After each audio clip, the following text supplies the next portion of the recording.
Bishop Edmond Ishra Yankola no so amai.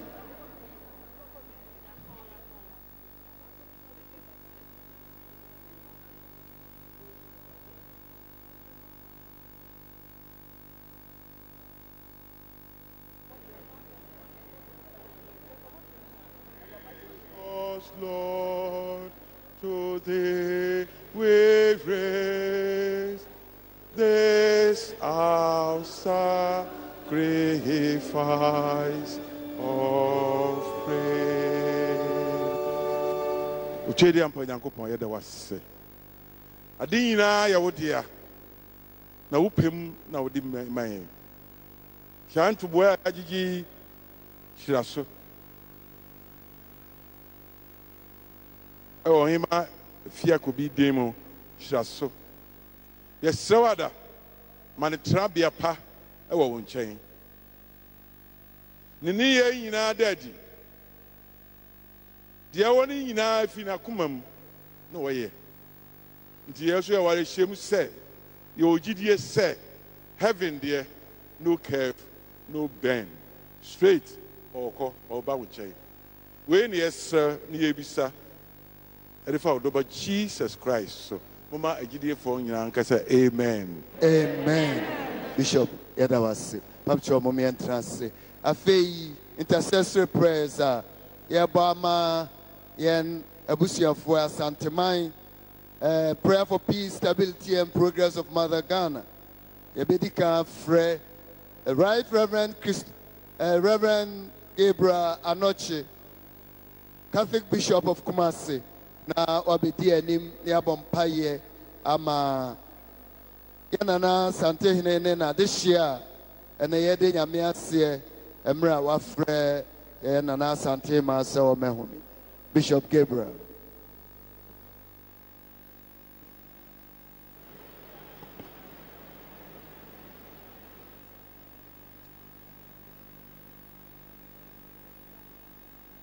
Prayer for the beloved royal family. 2 Samuel chapter 12 verse 22 to 23. And King David said, while the child was alive, I fasted and wept, entreating the Lord to spare his life. But now that the child is no more, why should I continue to fast? I do not have the power to bring him back to life. It is I who will one day join him. Now, King David, or King David, Eka se, abofrano eti enkwemono, mi di emuada na mi sui misre eradise ebia obedomno na akukwano enyankwa na afeya wafiri mui edi enti ena esese mi di ebuada mintumi ema no nsane ema enkwamu bio na mi na debi mekodi nchen no no de on sane ema menchen moma yemo empire Abraham Nyakopon, Isaac Nyakopon, Jacob tiasifo Nyakopon, utumwa obi muye ubi enso obi entum yedi aseda simprimu ema sawode wosomfo Otumfour Osei Tutu ni maame Asantehemaa maame ye nyina maame nana Afia Kobi Serwaa Ampem wotosumienu edom Asantehemaa Ghana mai ewiase nyina empo efie wo ha ni edubaako wa bra enka kire konkro ni di adanse ese ye kwa nyina ye dioson apmakọ ekire kura no aduowotwe wo humobro mu a wa mano kruwa ayemabuso eti esrew beji ya yeyie bedi enkanfo bedie na asie Otumfour Otumfour ni adihye busua enne ade atowani yesro nyametumfour yima yen sebe wachia pama yene yesre mayeni won enfa yene enfam wohi David ho enka se beebi a ye maame kro no da bi ye beti no se de ye ntima ma enkwamu bio o sori ewura yesro mienya reshemu se da bi bema yenso yakoye maame Asantehemaa ho wa ma wo kan kanea no ahre ne so da biara okunkun ni nyame ye ntimi no kasa nche dum yen de yesre wei enkwa eni awieye emma ye nana Asantehemaa awretichre ma wo Otumfour Otumfour ni adihye busua ani santiment nyina wo Jesus Christ obakro no a edimu wo nu Yakopon eja no ani sunsun konkro no ena motiasie edi hene emra eni awieye. Amen. Bishop Gabriel Yadawase Nyame Enshiro. Afei yebesre yem papa Right Reverend Christopher Nyako Andam omebompa yema Asantehemaa. Prayer for Asantehemaa in our local dialect.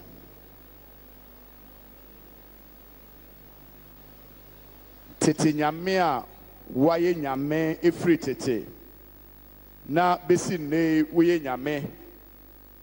na woye nyame a won sesa danti trose me eti ase se kosi da pem obekoso ayo nyame enne awie Asantehemaa atwa ahia wo wasorofia na yede ndase a eni kabea ema wo wunhira wadom wahwoden wotumi eni wani onyama wo de kra Asantehemaa na wahwe oman no so efrim resanten abesi nne amamai bebraba kingdoms akese a enne woni hobio nanso Asantehemaa de wakra no fitete abesi nne se Asantehemaa da ho ye Asantehemaa a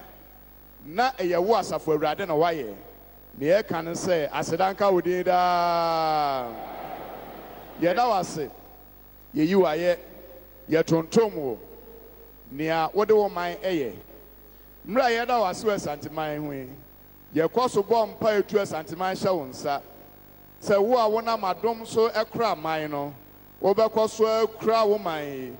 na Asantehemaa enyia fi adomo akọ adomo onyame ye ne sama yenda yesre empire emma nipa o Asantehemaa mu ina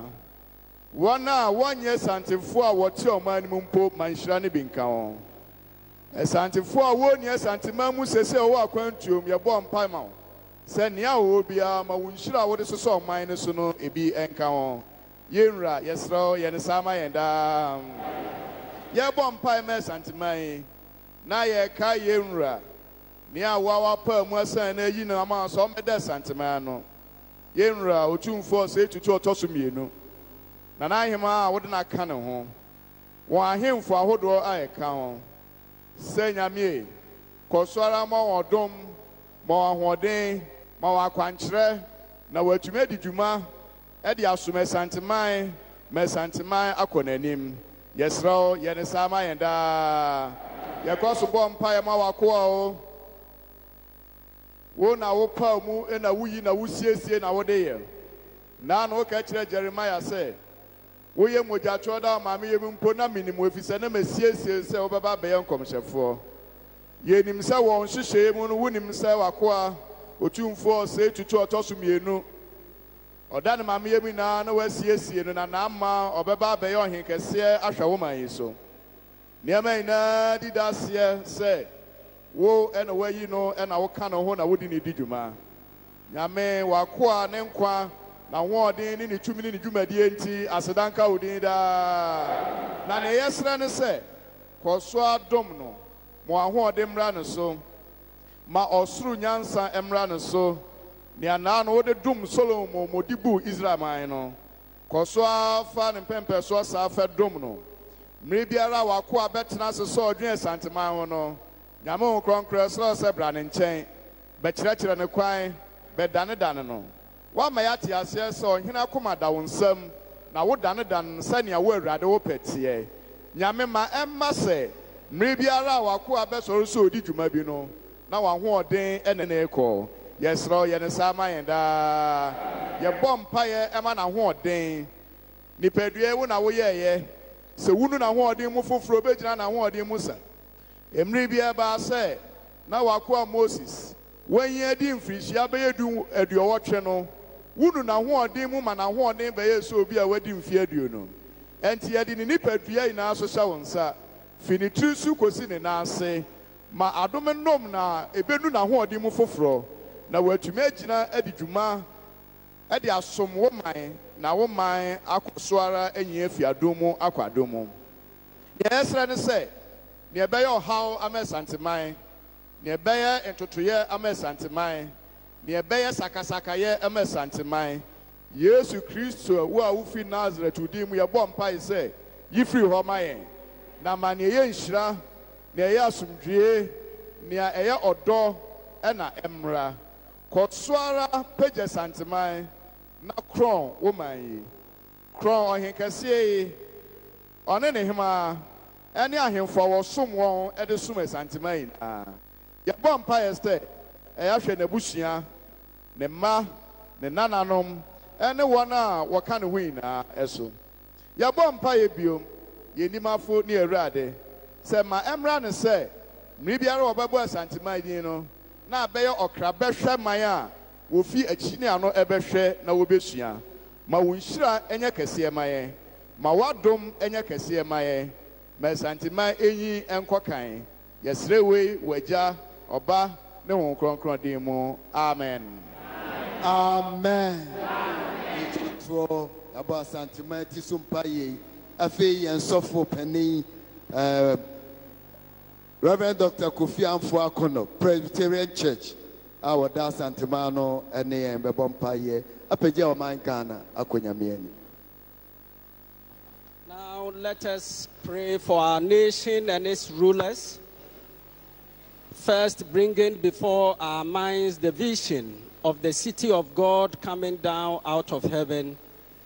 in the light of which the nations shall walk, into which the kings and rulers of the earth do bring their glory and honor. Let us pray. O Lord, we pray that as a nation you may help us first seek the kingdom of God and his righteousness, and that the kingdoms of this world may become the kingdom of our God and his Christ. We pray for our president of our republic, His Excellency President Nana Addo Dankwa Akufo-Addo and his councillors, for parliament, for judges and magistrates, and for all who are entrusted with authority, that they may administer the land in selflessness and in equity. We pray that our people may be kept from pride and arrogance, from violence, discord, and confusion, and that we may prosper in freedom and in all righteousness. We pray that our land may grow in honorable industry, sound learning, and pure manners. We pray that we may be enabled to help those who still live in darkness, weakness, and in poverty, and those who suffer under oppression, any kind of domination. O Father of our Lord Jesus Christ, the only true God, who has exposed all false gods by coming to us in Christ Jesus and living with us in the Holy Spirit, cleanse, we beseech you, O Lord, the life of our people of all vain worship. Grant that as old devils are driven out and our house swept clean, no new ones may enter in. Fill us with the spirit of true service, that we may do justly, love mercy, and walk humbly with you, our God, through Jesus Christ, our Savior. Amen. Amen. Baba yeda wase afei adrumra kana na dwabe mahene beka bibi akire adehia wahia ha ntina na adama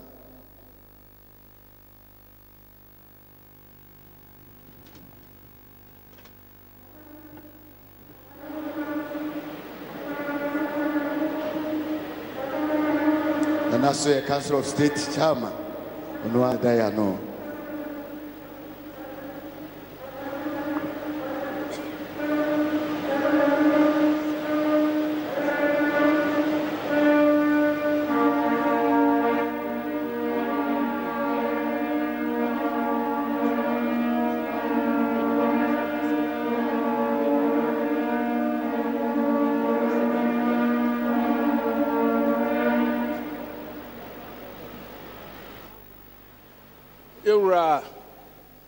Speaker of Parliament,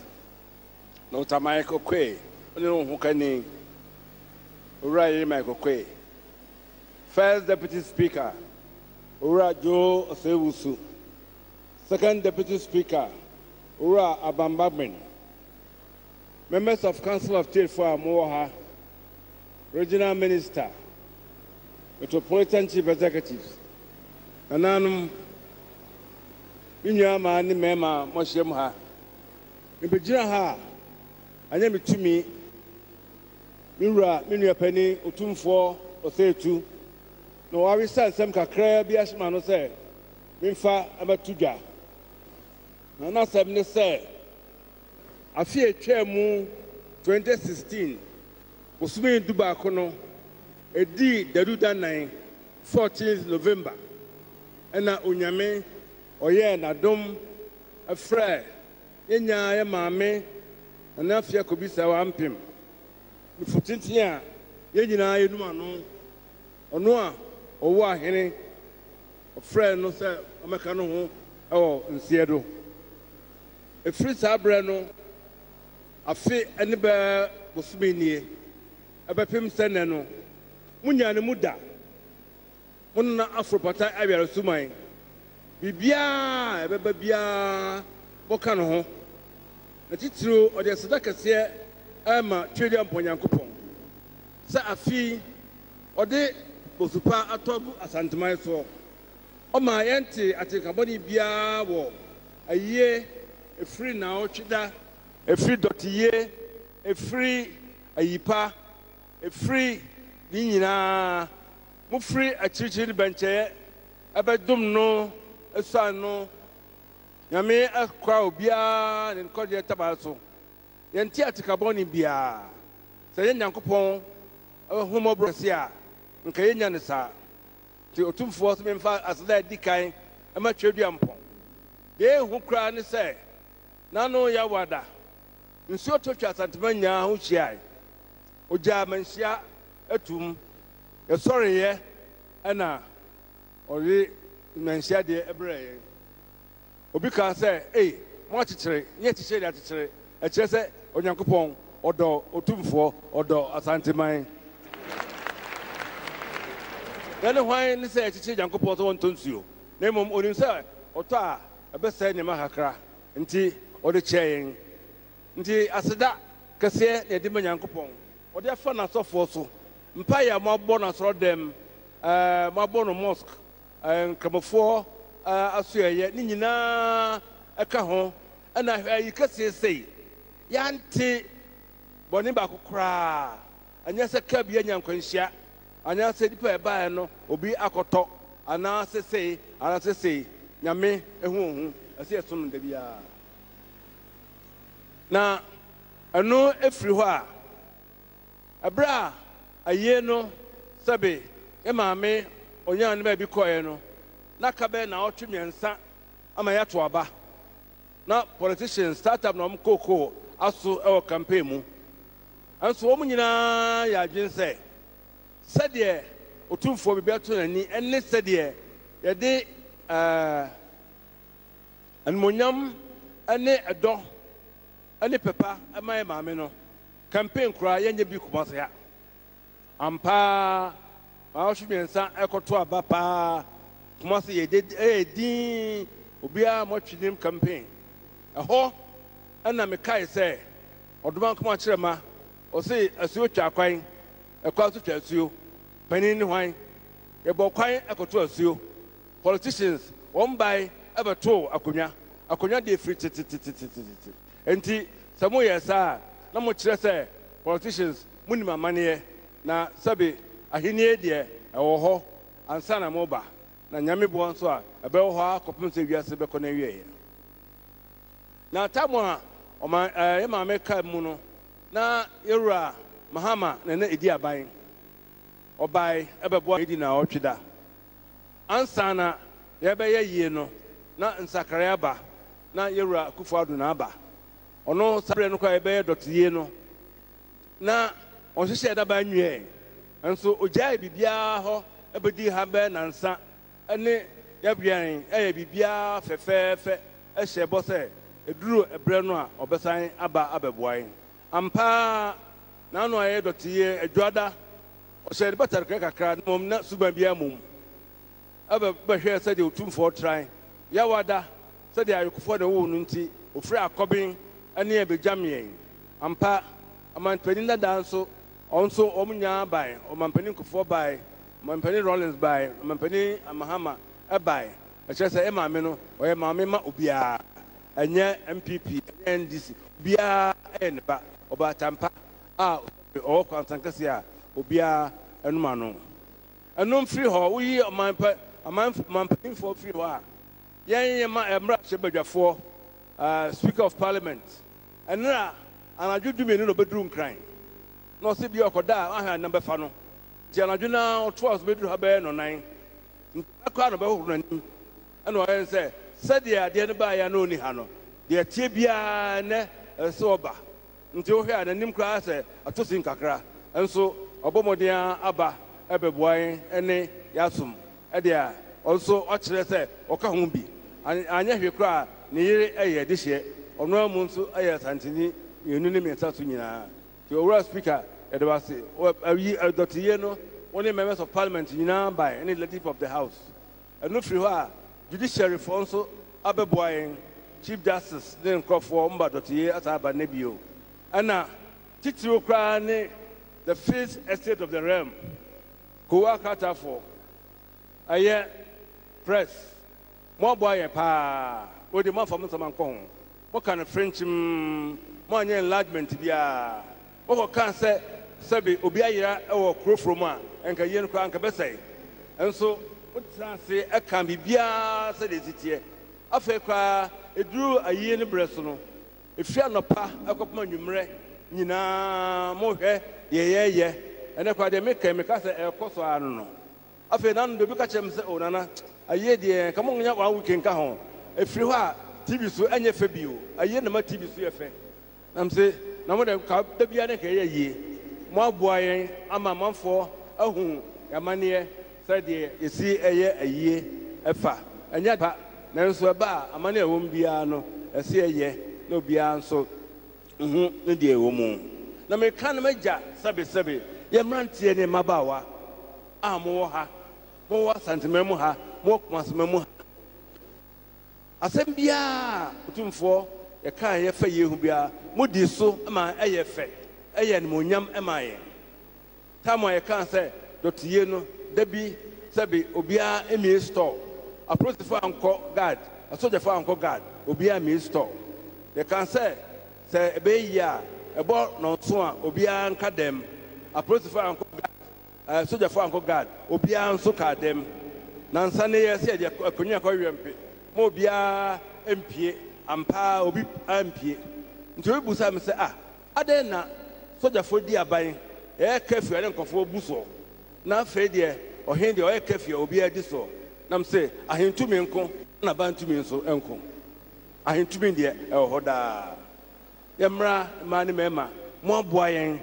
mo amma amehwe de ye ya enka dwuma no nka entumi enko so mo aboa eda mu nyina ase sabe kakra eze ewura bronya bosome mu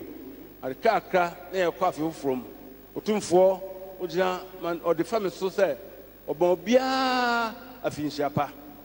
Afia ebei enye afepa ama obia o ma ye mfafra so ntu ahum dwumadi ebedi bia enye yeman ye pesika ye nya bi ye hwe nkwala ye hwe mpanimfo ye mtu collection ma asoro na asoro ntu nya fapem amen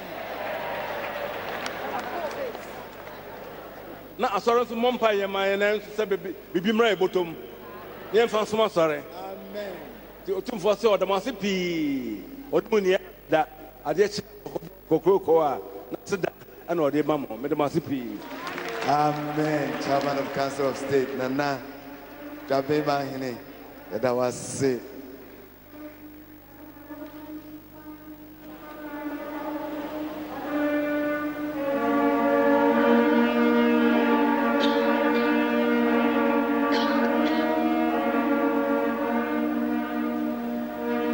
So okwa hemfie ne ball car. I said na ne kwa ne say. I said tabu ade chire ne say. We dey ne kwa ne asofo. Ka me for mo se di. Nanso mo dey nyame na ahye mo sofo nka ka mo hia seda. Nanso mo seda eka ho bi. Asofo bishop for emeritus ne ma mo ho nya e dey seda kase na ma mo. Moma collection numra yesu enya bi. Emfam. And that's it. We say ma Otumfour. Well, say we him out there, Ghana mine. Oh, you that was it. We are proud of you. Afia, your bishops near so for Bishop Otumfour na Asantehemaa na this year. Ti celestial choir you him Otumfour. On betumra okoji shirei. Say ne ya seda som sro nko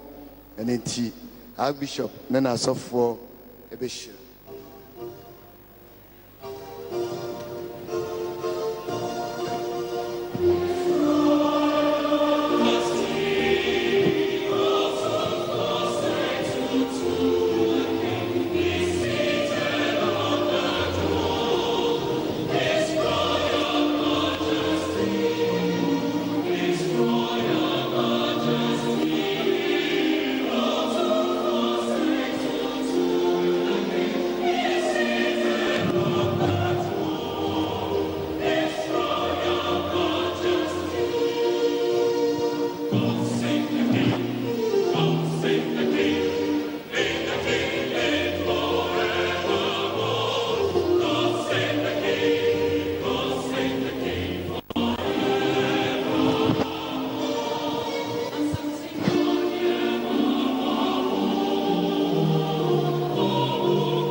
Sronia Sase, Wada Roma, you my free Asabiamo na Faniema a year, pan a fama one. Boa one, no one until was him, the fancy Yakumemu. Number one, my Nigia, any area, for one of Makumamu. Ma ono monante wakwa so ebrebia no ono mu de na ma wono ma de pa ya eye edi ma wono na daachi ebeboa ama wono ma ba soro ahemem ho abeni wa edi de se Otumfour Nyankopon Agya ne ɔba ɛno sunsum kronkron nhyira nhyammerɛ wɔ Otumfoɔ ne ɔkafoɔ ne Asantehemaa ne yɛn nuanom nyinaa mo so na ne mo ntena daa. Amen.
stanzas.